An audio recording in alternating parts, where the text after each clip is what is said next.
Soomaalida ayaa ka mid ah dadyowga ugu dhaqamada adag dunida, waxaana jiray xilliyadii hore ee loo badnaa reer guuraaga habab kala duwan oo lagu xallin jiray dhacdooyinka ka dhex dhaca qabaa'ilada, qoysaska iyo ciddii markaa gogol u taallo oo loo kala garqaadayo. Geedku waxa uu mar ahaa goob garsoor, marna waxa uu ahaa gole wada tashi. In garta lagu naqo geed weyn oo haraca hoostiisu waxa ay ka mid ahayd habmaamuuska garta gaarka u ah iyo tiirarka udubdhexaadka ah ee aan la hilmaami jirin. Si fiican ayaa loo gogli jiray, looguna astayn jiray xeerbeegtida iyo garamayaasha labadaba, waayo garta fadhi ayaa lagu naqi jiray ee taagnida iyo kadaloobku sax ma ahayn. Inta badan geedka garta cidna lagama celin jirin oo waxa uu ahaa madal furan oo ay dhagaysigeeda dadku ka soo qaybgeli jireen. Geedka waxaa ka garnaqi jiray guurti xeeryaqaan ah oo xilkasnimo lagu majeerto, xurmana ku dhex leh golayaasha lagu turxaan bixiyo doodaha dhinacyada ka dhex aloosan. Xeerbeegtida garta naqdaa laba midkood uunbay noqon jireen, samatalis ama hadimatalis.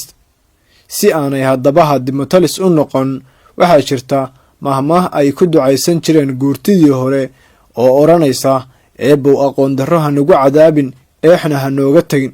Marka laga hadlayo waxyaabaha gari ka imaan jirtay xilliyadii hore ee Soomaalida u badnayd reer guuraaga, waxa ay isku qaban jirtay waxa loo qaybiyaa labo: dhiig iyo dhaqan.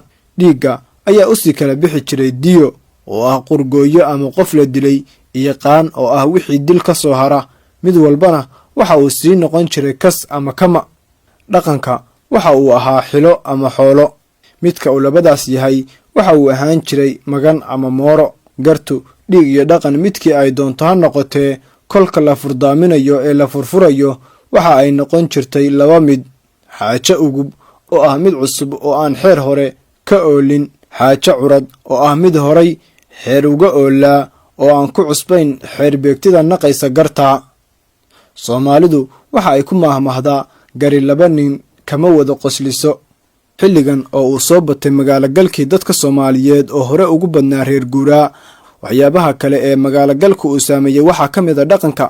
Garta ayaa ka mid ah dhaqamada sii dabar go'aya ee dadka Soomaaliyeed, gaar ahaan in dhirta hoostooda oo horay reer guuraaga iyo sidoo kale Soomaalidii hore ay ugu qaadi jireen haatan lagu qaado. Arrintaasi meesha ayay ka sii baxaysaa, waxaana muuqata in dabargo'a dhaqanka Soomaaliyeed uu sii xoogaysanayo. Haddaba ma ka mid tahay dadka soo gaaray xilligii garta lagu naqi jiray geedka? Maxaase ka xasuusataa? Haddiise aadan ka mid ahayn, ma jeclaan lahayd in dhaqanka dib loo soo celiyo?